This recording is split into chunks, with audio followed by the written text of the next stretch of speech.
Hello guys and welcome to Skynomics Academy. My name is Sunil Kumar Yadav.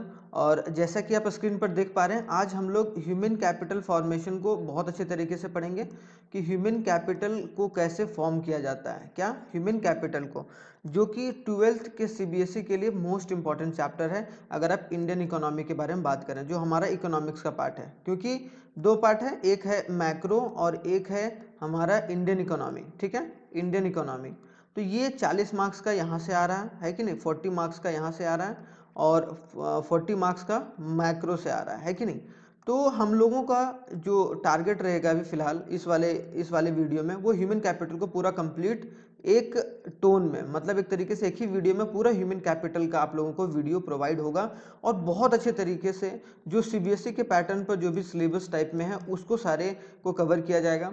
तो आखिरकार human capital के बारे में जो बात किया गया है, किसके बारे में, ह्यूमन कैपिटल के बारे में बात किया गया है, उसका मतलब ही क्या होता है।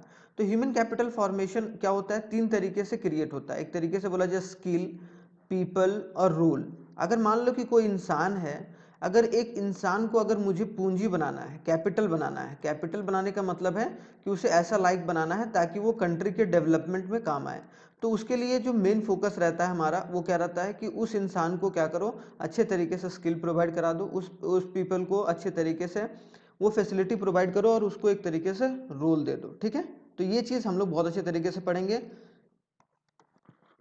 ह्यूमन रिसोर्स के बारे में भी बहुत अच्छे तरीके से होगा कि भाई एक ह्यूमन को एज ए रिसोर्स कैसे ट्रीट किया जाए। क्योंकि रिसोर्स का मतलब क्या होता है, आप समझो कि जैसे मान लो कोल है, कोल क्या है, एक तरीके का रिसोर्स है ना, जिसके थ्रू हम लोग इस्तेमाल करके या उसको यूज़ करके हम लोग अपने नीड को पूरा करते हैं।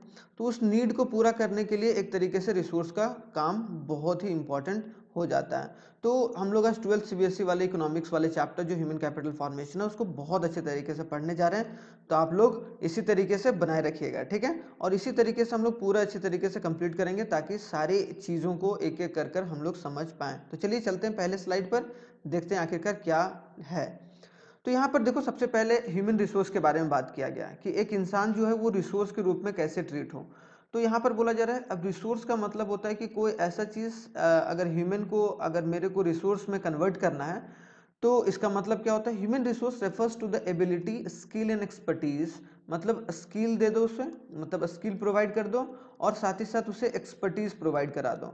मतलब एक तरीके से उस इंसान को पूरे तरीके से तैयार कर दो ताकि वो कंट्रीब्यूट कर पाए, of a human being to contribute to the process of value addition in the economy, ताकि वो कुछ वैल्यू ऐड कर सके। अब वैल्यू ऐड करने का मतलब है कि कुछ पैसा कमा सके या मतलब इकोनॉमी में वो सही डायरेक्शन में चल सके और अपनी फैमिली वगैरह को चला सके।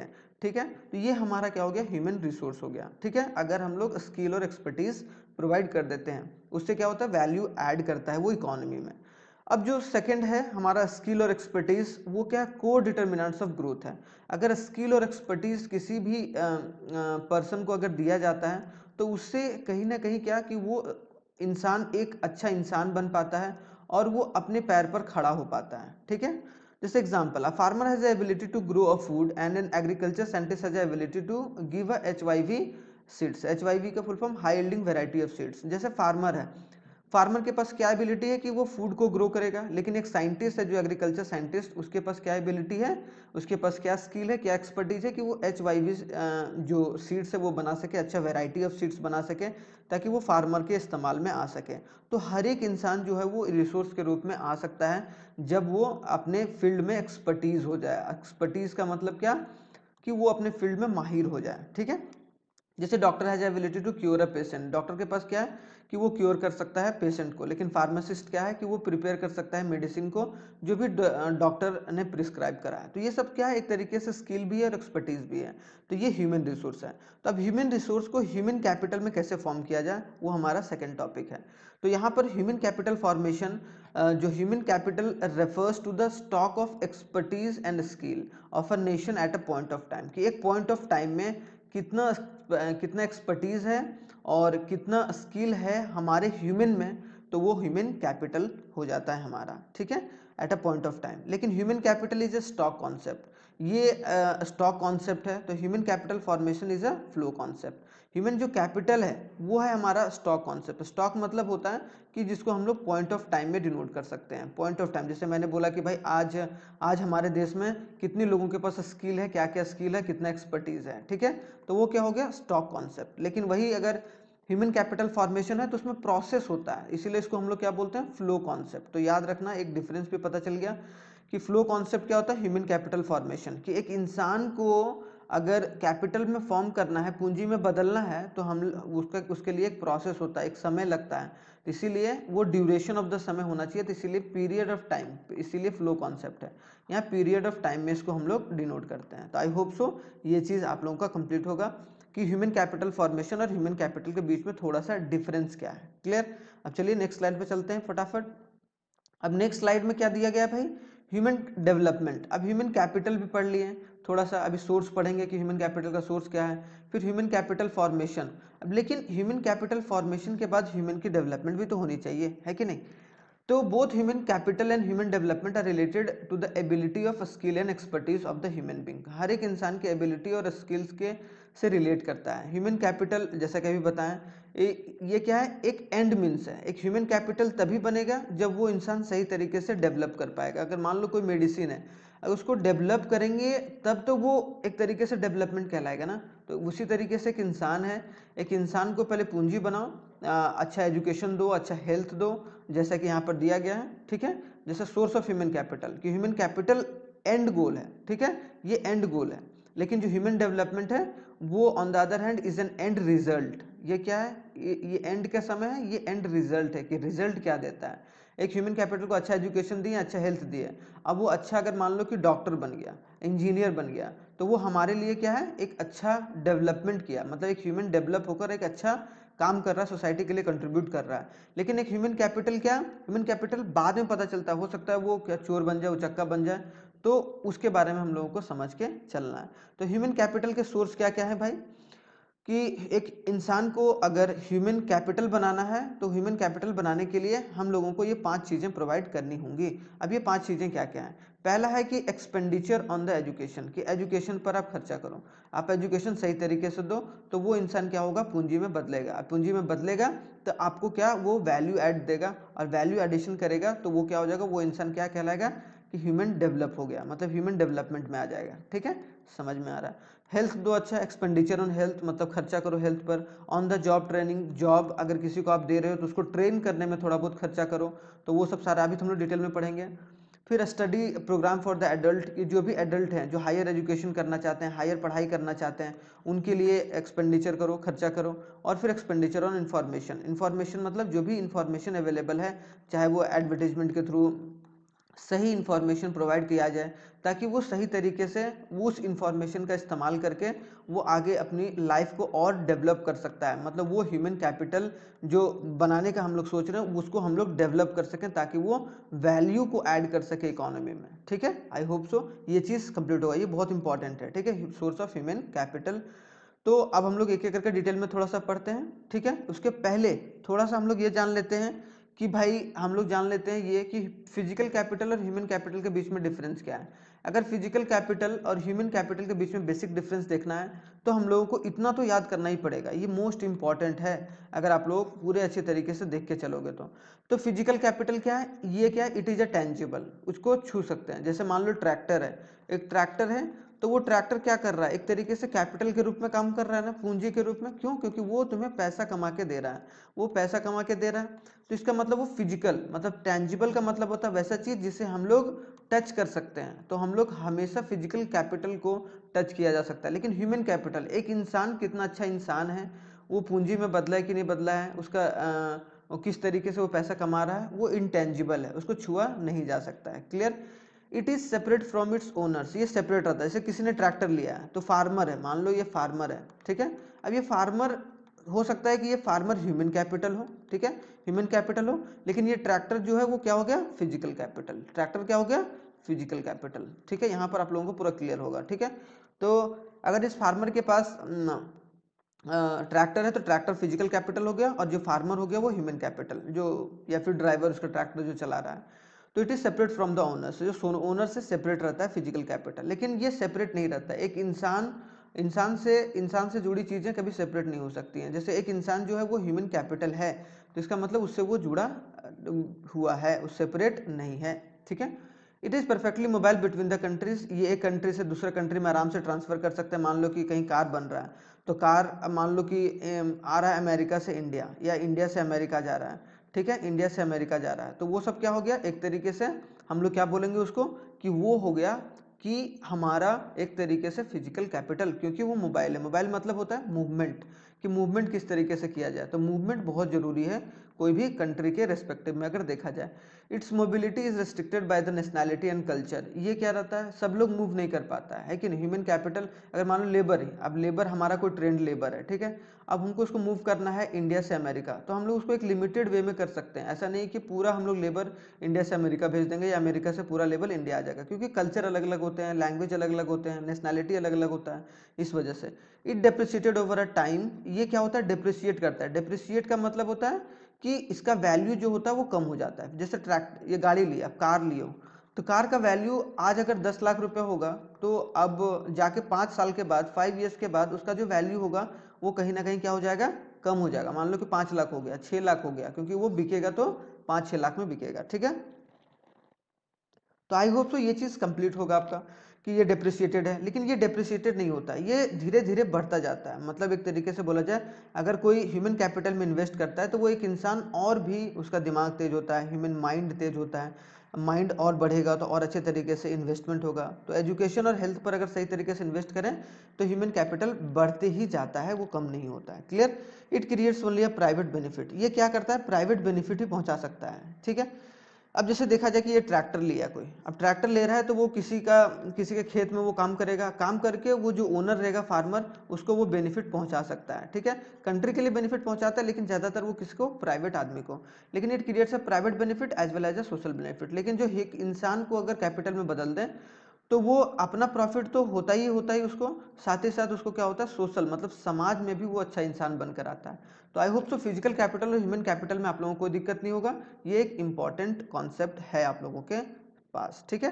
तो चलिए अब देखते हैं, हम लोग आगे बढ़ते हैं, एक एक करके डिस्कस करते हैं ह्यूमन कैपिटल का, कि ह्यूमन कैपिटल का सोर्स के बारे में जैसा हम लोगों ने बात करा था। ह्यूमन कैपिटल का जो सोर्स है वो अलग अलग तरीके का सोर्स था। तो उसमें सबसे पहला क्या है कि एक्सपेंडिचर ऑन एजुकेशन। अगर एक्सपेंडिचर करते हैं तो मोस्ट इफेक्टिव वे है to raising the productivity of the workforce.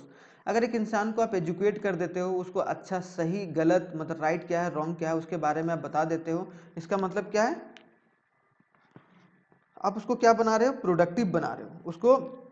आप प्रोडक्टिव बनाओगे तो वो कंट्री के लिए एक अच्छा इन्वेस्टमेंट होगा, और वो थ्रू आउट द लाइफ कमाएगा, and his total earning during his life span would exceed the initial expenditure on education. और एक तरीके से जो भी इनिशियल लाइफ से वो कमाएगा, वो धीरे धीरे वो एक्सपेंडिचर करेगा, खर्च करेगा, और वो हमारे कंट्री के लिए बहुत ही बेनिफिशियल होगा। तो मतलब एक अच्छा एजुकेशन दोगे तभी तो वो अच्छे तरीके से कमा पाएगा और अपनी प्रोडक्टिविटी को रेज कर पाएगा। तो अगर वर्क फोर्स को बढ़ाना है तो आप लोग एक्सपेंडिचर कीजिए एजुकेशन पर। क्लियर। अब आता है एक्सपेंडिचर ऑन हेल्थ। अब हेल्थ पर भी खर्चा करना चाहिए। ओल्ड सेइंग है, बहुत पुराना कहावत है, क्या है, a good mind in a sound body, a sound नहीं, a sound mind in a sound body. कि अगर बॉडी अच्छा रहेगा, अगर उसका हेल्थ अच्छा रहेगा, तो उसका मतलब क्या है कि उसका माइंड अच्छा रहेगा, और माइंड अच्छा रहेगा तो वो सही तरीके से वर्क कर पाएगा। मतलब क्या, हमारे वर्क फोर्स को अच्छे तरीके से बिल्ड कर पाएगा।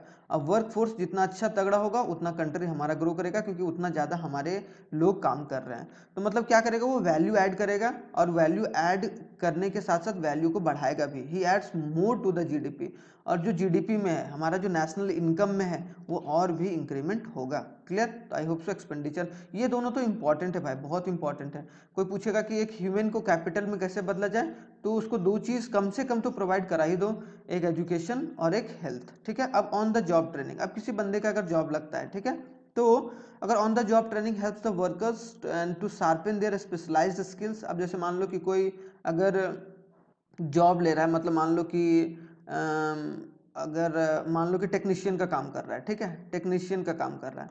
अब टेक्नीशियन का काम अगर उसे थोड़ा सा सीख के आया है, ठीक है, थोड़ा थ्योरेटिकली सीख के आया, थोड़ा बहुत प्रैक्टिकली सीख के आया है, लेकिन अगर उसको जहाँ वो जॉब कर पा रहा है, जहाँ वो जॉब करेगा, अगर वहाँ पर उसको ट्रेनिंग प्रोवाइड कर दिया जाएगा, जैसे मारुति सुजुकी में किसी का जॉब लगा, मारुति सुजुकी वाला ट्रेन कर दिया कि भाई ऐसे ऐसे काम करते हैं, ऐसे ऐसे काम करते हैं, तो वो और भी एफिशिएंट हो जाएगा, मतलब और भी काबिल हो जाएगा और उसकी प्रोडक्टिविटी और भी इंक्रीज हो जाएगी। तो इसी वजह से फर्म को, कोई भी बिजनेसमैन को हमेशा क्या ऑन द जॉब ट्रेनिंग देना चाहिए, ताकि उसके कंपनी के लिए वो बेनिफिट है और कंट्री के लिए बेनिफिट तो होगा ही होगा। अगर फर्म अच्छा करेगा, अगर फर्म ज़्यादा ज़्यादा प्रोडक्शन करेगी, तो हमारा कंट्री में वैल्यू ऐड होगा और उससे क्या होगा, एक कंट्री के जीडीपी में भी इंक्रीमेंट होगा। तो आई होप सो ये तीनों पॉइंट आपका क्लियर होगा। अब आगे देख लेते हैं स्टडी ऑफ एडल्ट प्रोग्राम। अगर कोई आप जो प्राइमरी स्कूल में पढ़ रहा है, फिर सेकेंडरी में गया, फिर हायर एजुकेशन में गया, तो ठीक है, तो अगर सारी चीज़ों में अगर हम लोग उसको सारी फैसिलिटी दें, मतलब other than the formal education at a primary, secondary and university level, ये तीनों में तो जो भी एजुकेशन है वो तो है ही, लेकिन उसके बाद भी अगर एनजीओ ऑर्गेनाइज किया जाए, study programme for the adult दिया जाए कि आप अलग अलग एरिया में जाके अलग अलग फील्ड में काम कर सकते हैं, उसके लिए प्रोग्राम बनाया जाए, चाहे वो प्राइवेट हो चाहे वो सरकारी हो, ज़्यादातर गवर्नमेंट बहुत अच्छे तरीके से कर सकती है। तो इससे क्या होगा कि और भी वो इंसान काबिल हो पाएगा और बहुत सारे लोगों तक वो पहुंच पाएगा, बहुत सारे कंट्री में जाएगा, देखेगा और वहाँ से अलग अलग चीज़ें पढ़ के आ सकता है और हमारे कंट्री के लिए वो एक बहुत बेनिफिशियल हो सकता है। माइग्रेशन भी इम्पॉर्टेंट है ह्यूमन कैपिटल फॉर्मेशन के लिए। अब मान लो कोई इंसान अगर दिल्ली में आके कमा रहा है, ठीक है, दिल्ली में आके कमा रहा है अपने गांव से, मान लो उसका गांव है बिहार में कहीं पर, अब बिहार से आके वो कमा रहा है, इसका मतलब क्या, वहाँ कमाई का स्रोत नहीं था इसलिए वो दिल्ली में आया। मतलब माइग्रेशन भी एक तरीके से ह्यूमन कैपिटल को फॉर्म करता है, क्योंकि वो इंसान वहाँ बिहार में नहीं कमा पा रहा था उतना, लेकिन वही अगर मूव करके वो दिल्ली आया, अब दिल्ली में वो 30,000 40,000 रुपये कमा रहा है महीने का, मतलब क्या है, कहीं ना कहीं वो तो कमा रहा है ना, तो ह्यूमन कैपिटल का फॉर्मेशन हो रहा है। तो ये दो चीज़ कॉस्ट होता है, जो भी इंसान अगर माइग्रेट करता है तो दो कॉस्ट लगता है उसको। पहला कॉस्ट ऑफ ट्रांसपोर्टेशन लगता है कि जो वो बिहार से दिल्ली आया उसके लिए जो ट्रांसपोर्टेशन कॉस्ट है, जो ट्रांसपोर्टेशन कॉस्ट है वो कॉस्ट लगता है, और cost of living in a different social environment. और जहाँ पर वो आ रहा है, जहाँ रह रहा है, वो रूम लेगा, कुछ भी लेगा, रेंट पर लेगा, तो वो सब सारा उसका कॉस्ट आ रहा है। तो ये दो कॉस्ट हम लोग को सेक्रीफाइस करने पड़ते हैं माइग्रेशन के तहत ह्यूमन कैपिटल को फॉर्म करने में। एक्सपेंडिचर ऑफ इंफॉर्मेशन, आज के ज़माने में एआई का ज़माना है भाई, ठीक है, तो इन्फॉर्मेशन पर और भी खर्चा करना चाहिए। Related to the job market, educational institute offering specialised skills in an important determinant skill formation, कि हम लोगों को इन्फॉर्मेशन वाले जो भी कोर्सेस हैं उनको ज़्यादा से ज़्यादा लोगों तक एक तरीके से एडवर्टाइज करके पहुंचाना है और ऑफर करना है। मान लो कि कोई यूनिवर्सिटी अगर एआई को पढ़ा रहा है, ठीक है, एआई को सिखा रहा है बच्चों को, या फिर मान लो कि कैसे गूगल कैसे काम करता है वो सिखा रहा है, मतलब क्या अलग अलग इन्फॉर्मेशन दिया जा रहा है, तो उससे क्या हो सकता है, ह्यूमन कैपिटल फॉर्म होएगा। ठीक है, तो आई होप सो ये सारा पॉइंट आपका क्लियर होगा और बहुत अच्छे तरीके से कंप्लीट होगा। क्लियर।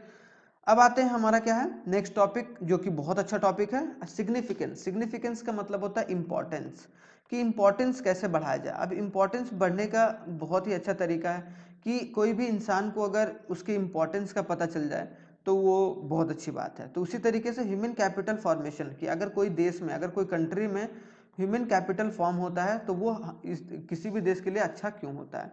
तो change in emotional and material environment of the growth, क्या कि उसका इमोशनल और हमारे देश का इन्वायरमेंटल जो ग्रोथ होता है वो दोनों होता है। मतलब एक समाज और साथ ही साथ इमोशनल और साथ ही साथ मटेरियल इन्वायरमेंट। मटेरियल इन्वायरमेंट मतलब जो भी इन्वायरमेंट में फिजिकल चीज़ें हैं उसको सही तरीके से इस्तेमाल करना, जैसे एयर हो गया, वाटर हो गया, ये सब सही तरीके से इस्तेमाल करने लगेगा। अगर ह्यूमन कैपिटल को फॉर्म कर दिए हम तो अच्छा इंसान बना दिए, वो जान रहा है कि भाई पानी वाटर को कभी वेस्ट नहीं करना चाहिए, एयर को ज़्यादा गंदा नहीं करो, कचरा मत फैलाओ, तो वो सब सारी चीज़ें। ठीक है, higher productivity of the physical capital.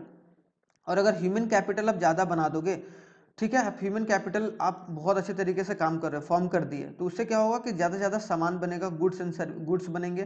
तो गुड्स हमारा क्या एक तरीके से फिजिकल कैपिटल है जिसे छुआ जा सकता है। ठीक है, और ह्यूमन कैपिटल फॉर्मेशन बनने से क्या और बढ़ जाता है, पार्टिसिपेशन एंड इक्वालिटी। उससे पार्टिसिपेट भी करेगा वो कोई भी चीज़ को बनाने में और एक इक्वालिटी प्रोवाइड किया जाएगा। ठीक है, तो आई होप सो ये भी क्लियर होगा। इसका चेन देखो कैसे होता है, अगर कोई आ गया एग्जाम में क्या कि सिग्निफिकेंस ऑफ ह्यूमन कैपिटल, तो इससे ज़्यादा नहीं लिखना है। ठीक है, तो जैसे यहाँ लिखा हुआ कि ह्यूमन कैपिटल फॉर्मेशन हुआ तो उसके उससे क्या होता है कि better efficient utilisation of physical capital, कि जो भी फिजिकल कैपिटल होगा वो सही तरीके से और अच्छे तरीके से नॉलेज बेस्ड पर्सन उसको इस्तेमाल करेगा, तो वो अच्छे तरीके से इंसान कर सकता है उसको यूटिलाइज। तो यूटिलाइज अच्छा करेगा तो प्रोडक्टिविटी बढ़ेगा। अब प्रोडक्टिविटी बढ़ेगा तो मतलब लेबर लेबर जो पहले मतलब 5 रुपया कमा रहा था, मतलब 5,000 कमा रहा था, अब वो 10,000 रुपया कमाएगा, है कि नहीं, तो उसका प्रोडक्टिविटी बढ़ेगा। और जब पैसा कमाएगा तो जीडीपी का ग्रोथ होगा, है कि नहीं, एम्प्लॉयमेंट बढ़ेगा, और उसके बाद उसका हायर लेवल ऑफ इनकम। अब जब जीडीपी बढ़ेगा तो पर कैपिटा इनकम भी बढ़ेगा, पर कैपिटा इनकम, है कि नहीं, पर कैपिटा इनकम बढ़ेगा। अब पर कैपिटा इनकम क्या होता है भाई? Per capita income is equal to total income, total income of the country, total income of the country by total population, total income of the country by total population, total population, total income of the country by total population. ठीक है, तो I hope so ये चीज़ complete होगा। Higher expenditure on the education and health, उससे क्या होगा कि वो ज़्यादा अपने बच्चों को मतलब अपने और जब कंट्री का पर कैपिटा इनकम बढ़ेगा तो गवर्नमेंट भी खर्चा करेगी हेल्थ और एजुकेशन पर, और एक इंडिविजुअल भी खर्चा करेगा हेल्थ और एजुकेशन पर, और उससे क्या होगा, ह्यूमन कैपिटल का जो स्टॉक है वो बढ़ेगा, मतलब ह्यूमन कैपिटल धीरे धीरे और भी बढ़ेगा, और यही फिर लूप बनता जाएगा, एक साइकिल बनता जाएगा, फिर ह्यूमन कैपिटल बनेगा, फिर वो सब सारी चीज़ें चेंज चलता रहेगा। तो आई होप सो आप लोगों को ये समझ में आ गया होगा कि ह्यूमन कैपिटल फॉर्मेशन का इंपॉर्टेंस क्या है कोई भी कंट्री के पर्सपेक्टिव से। तो आई होप सो ये भी क्लियर होगा। देखो एग्जाम पॉइंट ऑफ व्यू से ज़्यादा क्वेश्चन पूछा नहीं जाएगा, लेकिन 6-7 नंबर का आएगा इससे, इस वाले चैप्टर से। तो ये अगर पूरा स्लाइड आप 50 मिनट का वीडियो, अभी देखते हैं कितने मिनट में बनता है, अगर ये आप लोग कंप्लीट कर लोगे तो फिर तो भाई मजे आ जाएंगे आप लोगों के। अब role of human capital formation in economic growth, की इकोनॉमिक ग्रोथ होता है कोई भी कंट्री का, तो उसमें क्या रोल होता है ह्यूमन कैपिटल फॉर्मेशन का? तो पहला, प्रोडक्शन को रेज करता है, मतलब ज़्यादा से ज़्यादा सामान बनता है। इमोशनल और physical environment of the growth होता है, मतलब इन्वायरमेंट अच्छा होता है कंट्री का। क्वालिटी ऑफ लाइफ बढ़ता है, लाइफ एक्सपेक्टेंसी बढ़ता है। लाइफ एक्सपेक्टेंसी मतलब पहले मान लो कि 1947 में हमारा लाइफ एक्सपेक्टेंसी रेशियो कितना था? हमारा लाइफ एक्सपेक्टेंसी रेशियो था 47 ईयर्स ओल्ड, मतलब लोग ज़्यादा से ज़्यादा 47 38 ईयर्स ओल्ड वुमेन जीती थी। ठीक है, इतना के आसपास। ठीक है, एग्जैक्ट नंबर तो नहीं है, लेकिन अभी के मामले में 67 हो गया, 72 हो गया, मतलब क्या हो गया, लाइफ एक्सपेक्टेंसी, मतलब लोग ज़्यादा दिन तक जिंदा रह पा रहे हैं, तो उससे वो बढ़ेगा। इनोवेटिव स्किल्स वगैरह आएगा, स्किल्स बढ़ेगा, इनोवेशन बढ़ेगा, टेक्नोलॉजी ज़्यादा होगा, and raise the social justice and equality, और उससे क्या लोग इज्जत करेंगे वुमेन की, या फिर अलग अलग चीज़ों, अलग अलग फील्ड में सोशल जस्टिस मिलेगा। तो आई होप सो ये चीज़ समझ में आ गया होगा। अब एक और है यहाँ छोटा सा, inter relationship between human capital formation economic growth, कि अगर आ गया कि ह्यूमन कैपिटल फॉर्मेशन और इकोनॉमिक ग्रोथ के बीच में क्या रिलेशन है, तो यहाँ पर फटाफट हम लोग जान लेते हैं। तो rise in human capital raises the economic growth, पहला कि अगर ह्यूमन कैपिटल अगर बढ़ता है तो हमारा इकोनॉमिक ग्रोथ भी बढ़ेगा, मतलब हमारा इकोनॉमी भी ग्रो करेगा। क्लियर। और दूसरा जो है राइज इन इकोनॉमिक ग्रोथ, मतलब अगर इकोनॉमिक ग्रोथ होगा, इकोनॉमिक ग्रोथ होगा, इकोनॉमिक ग्रोथ होगा तो ह्यूमन कैपिटल फॉर्मेशन, ये ठीक है, ह्यूमन कैपिटल फॉर्मेशन बढ़ेगा। समझ में आया कि ह्यूमन कैपिटल अगर बढ़ा तो इकोनॉमिक ग्रोथ होगा, और इकोनॉमिक ग्रोथ होगा तो ह्यूमन कैपिटल फॉर्मेशन बढ़ेगा। तो ये राइज इन ह्यूमन कैपिटल, तो मॉडर्न आउटलुक बढ़ेगा, better quality of life, higher expectancy of ratio, क्षमता बढ़ेगा, प्रोडक्शन बढ़ेगा, और इकोनॉमिक ग्रोथ होगा। अब इकोनॉमिक ग्रोथ होने के बाद, इकोनॉमिक ग्रोथ होगा तो पर कैपिटा इनकम बढ़ेगा, जैसा कि बताएं कि पर कैपिटा इनकम बढ़ेगा, इन्वेस्टमेंट होगा एजुकेशन और हेल्थ में, और उससे क्या होगा, ह्यूमन कैपिटल फॉर्मेशन बढ़ेगा, ह्यूमन कैपिटल फॉर्म ज़्यादा अच्छे तरीके से किया जाएगा। तो आई होप सो ये पूरा अच्छे तरीके से आपका कंप्लीट होगा। देखो नोट्स वगैरह जो होगा वो टेलीग्राम पर प्रोवाइड करा दिया जाएगा, तो आप लोग इसको देखना ना भूलिए, और इसको जाके वहाँ टेलीग्राम पर ज्वाइन कर लो, जो अभी दिया गया है आपको दिख रहा होगा स्क्रीन पर। ठीक है, तो आई होप सो ये भी क्लियर है। अब थोड़ा बढ़ते हैं आगे। अब क्या है कि problem facing the human capital formation, अब क्या क्या प्रॉब्लम आ रहा है, हम लोगों ने ये देख लिया कि भाई ह्यूमन कैपिटल फॉर्म होने से क्या क्या हो सकता है, कंट्री कितना इकोनॉमिक ग्रोथ कर सकती है, और उससे ह्यूमन कैपिटल और स्टॉक कैसे बढ़ सकता है ह्यूमन कैपिटल का, और ह्यूमन कैपिटल फॉर्मेशन किस तरीके से हमारे देश के लिए एक फ्रूटफुल हो सकता है। तो प्रॉब्लम क्या है कि हमारे देश में पॉपुलेशन बहुत बढ़ रहा है, तो जिस तरीके से पॉपुलेशन बढ़ रहा है उसी तरीके से एम्प्लॉयमेंट, मतलब लोगों को नौकरी वगैरह नहीं मिल रहा है। तो इसका मतलब क्या है, अगर नौकरी नहीं मिलेगा तो क्या होगा, नौकरी नहीं मिलेगा तो वो काम नहीं कर पाएगा, और नौकरी नहीं मिलेगा, काम नहीं कर पाएगा, तो वो प्रोडक्टिविटी को रेज नहीं कर पाएगा। High regional and gender inequality, आज भी जेंडर इनइक्वालिटी है, मेन वुमेन को शादी करने के बाद या फिर मैरिज करने के बाद, इंडिया में खास करके बारे में बात किया जा रहा है। ठीक है, तो यहाँ पर कि शादी करने के बाद उसको काम नहीं करने दिया जाता है, ब्रेन ड्रेन हो जाता है। ब्रेन ड्रेन का मतलब कि जो हमारे साइंटिस्ट होते हैं, हमारे इंजीनियर्स होते हैं, वो बाहर देश में चले जाते हैं ताकि उनको ज़्यादा पैसा मिल सके, ठीक है। तो वो ब्रेन ड्रेन है कि अगर कोई हमारे देश में पढ़ा लिखा सारा चीज़ यहाँ किया, लेकिन अगर वो जाके बाहर कमा रहा है और वो वहाँ की कंट्री के लिए अगर काम आ रहा है, इसका मतलब क्या हो गया, वो ब्रेन ड्रेन का पार्ट है। Clear. Inefficient man power planning, planning अच्छे तरीके से नहीं होता है, तो ये सब प्रॉब्लम है। Inefficient job training in agriculture, खास करके एग्रीकल्चरल एक्टिविटीज़ में जॉब ट्रेनिंग वगैरह नहीं होता है, जिसके थ्रू जो हमारा एग्रीकल्चर प्रोडक्ट्स है उसको ऑर्गेनिक फार्मिंग पर ध्यान नहीं दिया जा रहा है, जो कि बहुत बड़ा है, ठीक है। तो वो सब सारी चीज़ें कि अगर उस पर ध्यान दिया जाए तो फार्मर और भी चुस्त और तंदुरुस्त हो सकता है। हाई पॉवर्टी लेवल, हमारे देश में गरीबी बहुत है, अभी भी गरीबी है, पॉवर्टी है, तो पॉवर्टी को एक बहुत बड़ा रीज़न है। लो एकेडमिक स्टैंडर्ड, कि पढ़ाई लिखाई जो स्टैंडर्ड है, आप भी देख रहे होगे स्कूलों में अच्छे तरीके से पढ़ाया नहीं जाता, इसीलिए तो आजकल जो बच्चे हैं वो यूट्यूब से पढ़ते हैं, क्यों? क्योंकि वहाँ अच्छा कंटेंट मिल रहा है भाई, है कि नहीं। और बहुत एक घंटे में एक चैप्टर कंप्लीट किया जा रहा है, और वहाँ पर टीचर्स वगैरह सही तरीके से नहीं पढ़ाते, इसीलिए फिर कोचिंग्स वगैरह का भी बढ़ रहा है डिमांड। क्लियर। तो ये सब सारी चीज़ें क्या है, प्रॉब्लम्स है। तो प्रॉब्लम्स आएगा तो आप लोग लिख दोगे। क्लियर। अब आता है कि education is an essential element of the human capital, human resource development, कि ह्यूमन रिसोर्स को अगर डेवलप करना है तो एजुकेशन एक मेन रोल प्ले करता है। तो हम लोग हेल्थ और एजुकेशन पर अभी ध्यान देंगे, तो ये दोनों बहुत पूछा जाता है। तो education it implies the process of teaching, training and learning, specially in the school college, to improve the knowledge and developed skill. मतलब क्या, कि एक प्रोसेस है टीचिंग का, ट्रेनिंग का, लर्निंग, ताकि वो स्कूल में, कॉलेजेस में, ताकि वो अपने स्किल्स को डेवलप कर पाएँ और एक्सपर्टीज़ हासिल कर पाएँ। क्या हासिल कर पाएँ? एक्सपर्टीज़ हासिल कर पाएँ, और ताकि वो एक अच्छा ह्यूमन कैपिटल फॉर्म हो सके। और ह्यूमन कैपिटल अच्छा फॉर्म होगा तो इकोनॉमिक ग्रोथ होगा, और इकोनॉमिक ग्रोथ होगा तो फिर हमारा क्या होगा, ह्यूमन कैपिटल फॉर्मेशन होगा, ह्यूमन कैपिटल फॉर्मेशन। तो आई होप सो ये प्रोसेस याद रखना बहुत जरूरी है, ठीक है, इस वाले चैप्टर में। तो देखा जाए अकॉर्डिंग टू सेंसस 2011 के सेंसस में अगर देखा जाए तो बोला गया 74.04% of the population is literate. मतलब ये बोला जा रहा है कि 74.04% क्या है, लिटरेट है, मतलब जो पढ़ना लिखना जानते हैं, against 90%, 90 to 95% in developed countries.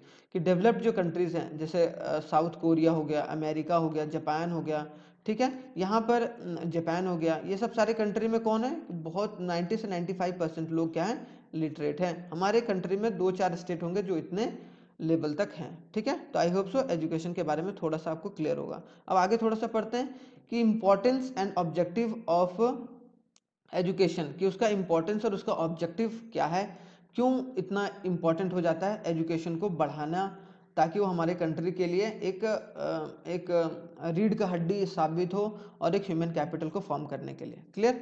तो बोला जा रहा है education produce a responsible citizen. अगर किसी इंसान को आप पढ़ा लिखा देते हो, किसी इंसान को आप एजुकेट कर देते हो, तो वो क्या बनता है, एजुकेशन से एक रिस्पॉन्सिबल सिटीजन बनता है। मतलब वो सही तरीके से रिस्पॉन्सिबिलिटी लेके वो काम करता है, और सही अच्छा और बुरा के बीच में उसको समझ रहेगा। इट डेवलप साइंस और टेक्नोलॉजी, साइंस और टेक्नोलॉजी बढ़ता है। अब ज़्यादा से ज़्यादा साइंस और टेक्नोलॉजी कैसे बढ़ेगा, इनोवेशन कैसे होगा, जब तक ह्यूमन कैपिटल फॉर्म नहीं करेंगे, ठीक है।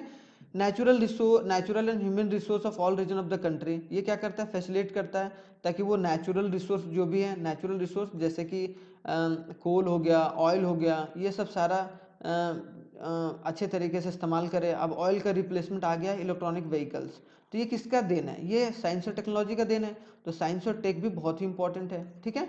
साथ ही साथ expand the mental horizon, mental horizon मतलब उसका दिमाग बढ़ता है, इकोनॉमिक डेवलपमेंट होता है, और इकोनॉमिक डेवलपमेंट होगा तो हमारे देश में और अच्छे तरीके से ग्रोथ होगा हमारा देश का, और हमारे देश का अच्छे तरीके से ग्रोथ होगा तो जीडीपी भी इंक्रीज होगा, हमारे देश का नेशनल इनकम भी बढ़ेगा, ठीक है। It promotes a culture standard of the citizen, standard of living, मतलब एक स्टैंडर्ड ऑफ लिविंग किस तरीके से बढ़े, और कल्चर स्टैंडर्ड तरीके से कैसे वो इंसान रहे, वो भी बढ़ेगा, ठीक है। और एक ह्यूमन पर्सनालिटी, उसका इंसान का पर्सनालिटी आएगा, जिसके तहत वो एक समाज में एक सोशल लाइफ भी बहुत अच्छे तरीके से जी पाएगा। मतलब सोशल लाइफ मतलब जो समाज के अंदर जो उसे सही तरीके से देखा नहीं जाता है, तो वो अगर पैसा रुपया कमाएगा, एजुकेशन अगर लेगा, इसीलिए एजुकेशन बहुत इंपॉर्टेंट है, ठीक है। आई होप सो ये चीज़ आप लोगों को समझ में आ गया होगा। क्लियर। अब आते हैं कि गवर्नमेंट क्या क्या काम कर सकती है एजुकेशन को बढ़ाने के लिए। अब गवर्नमेंट बहुत तरीका अपना सकती है अगर एजुकेशन को खर्च करने, अगर एजुकेशन में खर्च करना। अब धीरे धीरे अगर देखा जा रहा है तो एक्सपेंडिचर बढ़ा रही है सरकार, लेकिन उतना नहीं बढ़ा रही है जितना बढ़ाना चाहिए। The government expenditure on the education, the government incurred on education, मतलब expenditure incurred on education is major in two ways, as a percentage of total expenditure of the government, as a percentage of GDP. मतलब दो तरीके से करते हैं, या तो आप बोल लो कि जो सरकार है वो जितना जीडीपी है, मान लो कि जीडीपी हमारा 10.5% है, ठीक है। अब 10.5% जीडीपी है तो उसमें कितना जीडीपी जो है, कितना परसेंटेज है वो सरकार खर्च कर रही है एजुकेशन में, ठीक है, ग्रो कर रही है 10% से।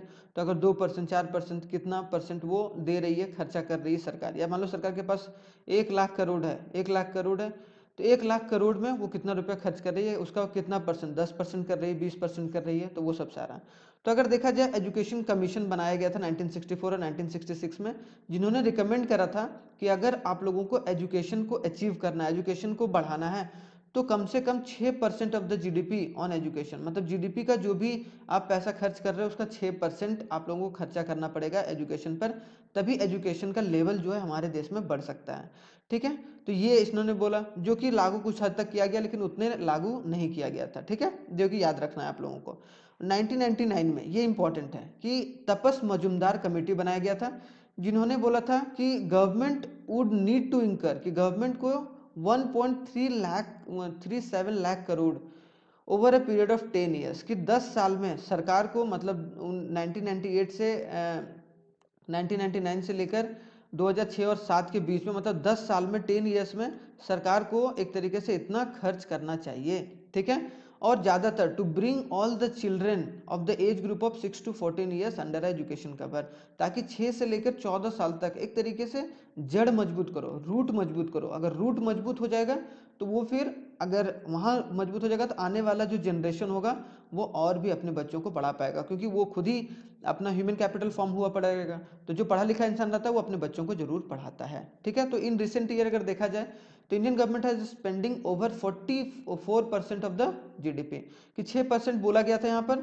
लेकिन उसका 6% यहाँ बोला गया था ना, लेकिन सरकार 4% तक आई है, मतलब सरकार 4% तक खर्च कर रही है, जो कि उतना नहीं है जितना हमारे देश के लिए जरूरी है, ठीक है। तो during 1952 to 2014 education expenditure has increase from 7.92% to 15.7%, कि देखो अगर देखा जाए तो 1952 से लेकर अगर 2014 तक, तो हमारा एक्सपेंडिचर जो है एजुकेशन पर वो कितना 7.92% हम लोग 1952 में कर रहे थे, तो अब कितना 15.7% तक इंक्रीज हुआ है। देखो इंक्रीज तो हुआ है लेकिन उतने डिमांडेड रेट पर नहीं हुआ है। अगर 2016 और 17 के बारे में बात किया जाए तो थोड़ा सा इंक्रीज हुआ है, इसमें 4.38% इंक्रीज किया गया हमारे देश का एक तरीके से, जिसके थ्रू वो पूरा जो एजुकेशन था वो पूरे अच्छे तरीके से किया गया और अच्छे तरीके से उसको पढ़ाने के बारे में बात किया गया। वहाँ लोग अच्छे तरीके से काम कर रहे थे और अच्छे तरीके से वो पढ़ रहे थे। तो मतलब क्या, कहीं ना कहीं जो टोटल है वो 4.38% जो खर्चा है 2016-17 में हुआ, जो कि हायर है लेकिन उतना नहीं है जितना होना चाहिए। तो हम लोग को और भी खर्चा अभी करना चाहिए, ठीक है। चलिए आगे बढ़ते हैं, ठीक है। आई होप सो यहाँ तक कंप्लीट होगा। अब हम लोग थोड़ा सा अचीवमेंट के बारे में, हम लोगों ने ये पढ़ लिया कि सरकार कितना खर्च करते थे क्या, अब हमारा अचीवमेंट क्या रहा है एलिमेंट्री एजुकेशन पर, सेकेंडरी एजुकेशन पर और हायर एजुकेशन पर। तो अगर एलिमेंट्री एजुकेशन देखा जाए तो 1 से 8 क्लास तक के बारे में बात किया गया कि फर्स्ट से लेकर जो 8 क्लास तक के बच्चे हैं उन पर क्या खर्चा कर रही है सरकार, या फिर जो भी टोटल प्राइवेट स्कूल्स हैं, ठीक है। जनरली यहाँ पर हम लोग गवर्नमेंट के बारे में ज़्यादा डिस्कशन होता है, ठीक है, उनके डेटा के बारे में, क्योंकि एलिमेंट्री एजुकेशन जो मिडिल और प्राइमरी रहते हैं वो 6 से 14 साल के बच्चे रहते हैं, मतलब 1 से 8 साल, अगर फर्स्ट क्लास से 8 क्लास तक बच्चे को देखा जाए तो 6 से 14 साल के बच्चे लगभग रहते हैं इसमें। तो अगर देखा जाए कि the number of primary and middle schools have considerably increase, कि प्राइमरी और मिडिल स्कूल जो है वो बढ़ा है फ्रॉम 2.3 लाख टू 11.992 लाख, मतलब 12 लाख तक प्राइमरी और जो मिडिल स्कूल्स हैं उनके लेवल बढ़े हैं। तो इसका मतलब क्या है, बच्चे भी इंक्रीज हो रहे हैं।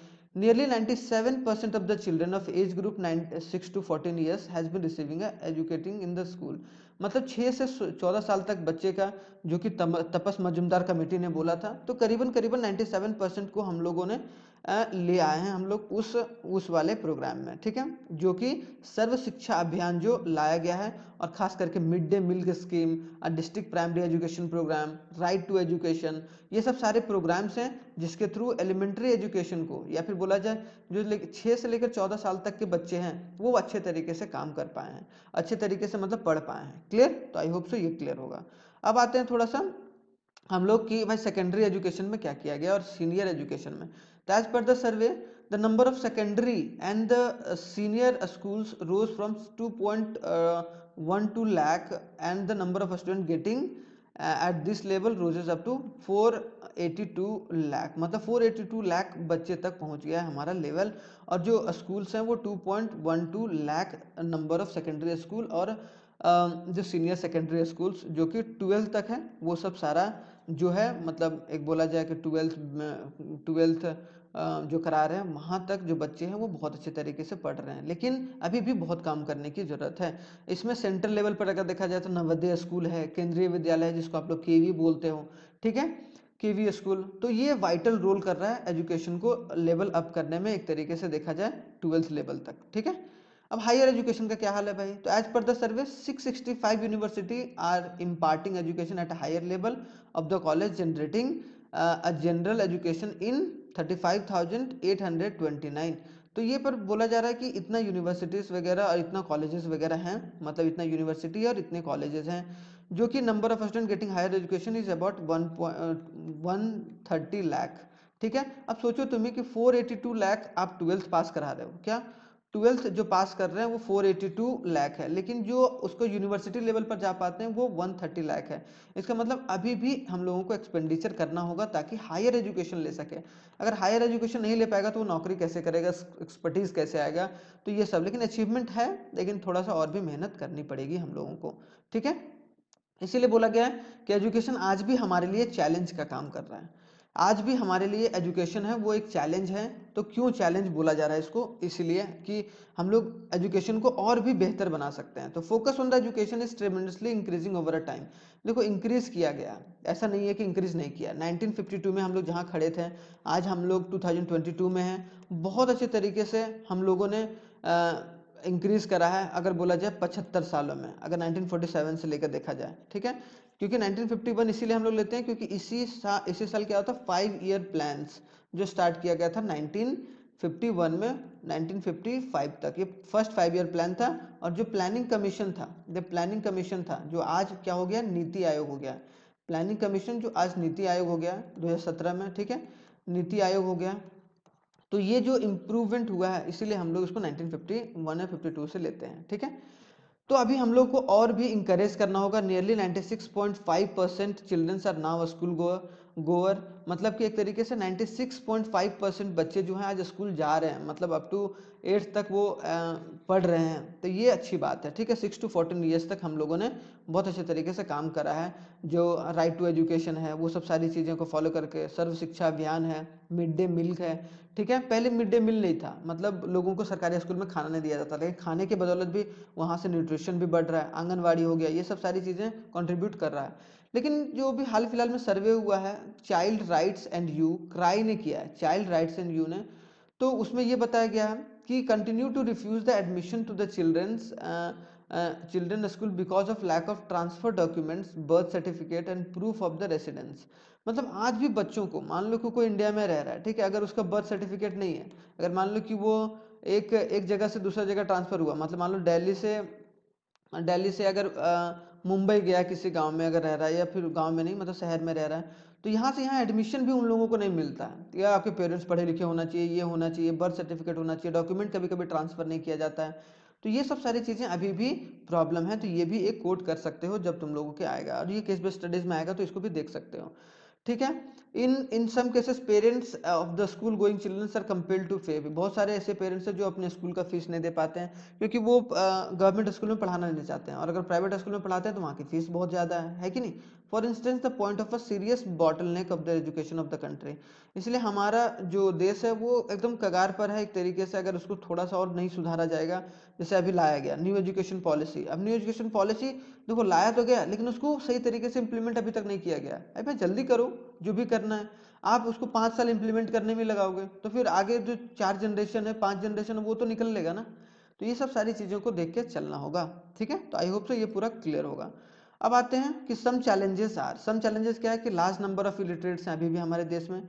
इनएडिक्वेट वोकलाइजेशन कोर्स वगैरह नहीं है। जैसे मान लो कि कोई कोई मैकेनिक का कोर्स करना चाह रहा है, वो सब मैकेनिक्स का कोर्स वगैरह नहीं है। या फिर मान लो कि कोई कंप्यूटर को ठीक करने वाला कोर्स करना चाह रहा है, वो नहीं है। या फिर मान लो कि हार्डवेयर का कुछ करना चाह रहा है, उसका प्रॉपर तरीके से वोकलाइजेशन कोर्स नहीं है कि नहीं। तो ये सब सारी चीज़ें हैं। पीएचडी वगैरह, जेंडर बायस अभी भी है, मेन वुमेन अभी भी हम लोग करते रहते हैं कि भाई लड़कों लड़के अभी भी ज़्यादा पढ़ते हैं in the compare to women, ठीक है, रूरल एरियाज़ में। लो रूरल एक्सेस लेवल, मतलब रूरल एरियाज में अभी भी लो है। प्राइवेटाइजेशन की जो प्राइवेट है एजुकेशन के, जो प्राइवेटाइजेशन हो गया उसकी वजह से। तो या तो कोई रूल्स एंड रेगुलेशन लाओ, या फिर सरकारी स्कूल या गवर्नमेंट स्कूल को ज़्यादा अच्छे तरीके से इंकरेज करो ताकि वो कॉम्पीट कर पाए प्राइवेट से, है कि नहीं। देखो प्राइवेट को खत्म करना सॉल्यूशन नहीं है। आप क्या करो, गवर्नमेंट इतनी अच्छी व्यवस्था लाए ताकि वो प्राइवेट को कॉम्पीट कर पाए, चाहे प्राइस के लेवल हो चाहे वो क्वालिटी को लेवल हो, ठीक है, दोनों। अब जब क्वालिटी नहीं दिया जा रहा सरकारी पे तभी तो बच्चे प्राइवेट में आ रहे हैं, नहीं तो क्यों, क्योंकि वो सरकारी में पढ़ते फिर गवर्नमेंट में पढ़ते ना। अगर क्वालिटी दिया जाता तो वहाँ फीस भी कम रखो, तो उससे क्या होगा, कंपटीशन आएगा। कंपटीशन में देखो पैसा तब भी उतना ही कमाने वाला है अगर बोला जाए प्राइवेट, अगर वो क्वालिटी ठीक करेगा तो सिंपल सी बात है। लो गवर्नमेंट एक्सपेंडिचर ऑन एजुकेशन, और एजुकेशन पर जो खर्चा किया जा रहा है आज भी 4.38% किया जा रहा है। 2016-17 के बारे में बात किया जाए एक्सपेंडिचर, जो कि काफ़ी कम है। 6% तो उसी समय बोला जा रहा था 20 साल पहले, 30 साल पहले, ठीक है। Given this fact indicates that education in India has failed to reach the masses. आज भी जो एजुकेशन है वो सही मायने में बहुत जगह नहीं पहुंच पाया है। And also fail to break the vicious cycle of illiteracy. और इलिटरेसी आज भी है हमारे देश में, जो कि गरीबी को बढ़ावा दे रहा है, पॉवर्टी को बढ़ावा दे रहा है। और जब गरीबी होगा तो भाई मान लो हेल्थ खराब हुआ, तो हेल्थ वेल्थ पर अगर ध्यान नहीं दिया जाएगा तो वो कंट्री के लिए डिग्रेडेशन का काम करेगा। तो आई होप सो ये पूरा चैप्टर्स आप लोगों को एक टोन में समझ में आया होगा। तो हम लोगों ने ह्यूमन कैपिटल फॉर्मेशन को बहुत अच्छे तरीके से पढ़ा, तो इसमें आई होप सो कोई दिक्कत नहीं हुआ होगा ह्यूमन कैपिटल फॉर्मेशन में। टेलीग्राम ज्वाइन जरूर कर लीजिएगा, क्योंकि इसका जो पीडीएफ होगा वो मैं आप लोगों को टेलीग्राम पर दे दिया करूंगा, ठीक है। तो चलिए आप देखना नहीं भूलिए, हर रोज़ 7 बजे 7 PM आप लोगों का जो वीडियो आता है वो आ जाता है। अगर सीबीएसई के बारे में बात किया जाए तो सीबीएसई इकोनॉमिक्स और बिजनेस स्टडीज़ ये दोनों कंप्लीट मैं करा दूंगा 1 महीने में, ये आप लोग ध्यान रखिए। तो कल हमारा जो चैप्टर होगा वो शॉर्ट टर्म इक्विलिब्रियम होगा, शॉर्ट टर्म इक्विलिब्रियम। अब शॉर्ट टर्म जो, या फिर बोला जाए शॉर्ट रन इक्विलिब्रियम जो कि आपका मैक्रो का चैप्टर है, तो इसका हम लोग पार्ट 1 कल कवर करेंगे। तो आप लोग जुड़ना नहीं भूलिएगा, ठीक है। तो चलिए तब तक के लिए धन्यवाद, थैंक यू वेरी मच, जय हिंद। मिलते हैं कल नेक्स्ट वीडियो में इसी जोश और इसी जुनून के साथ।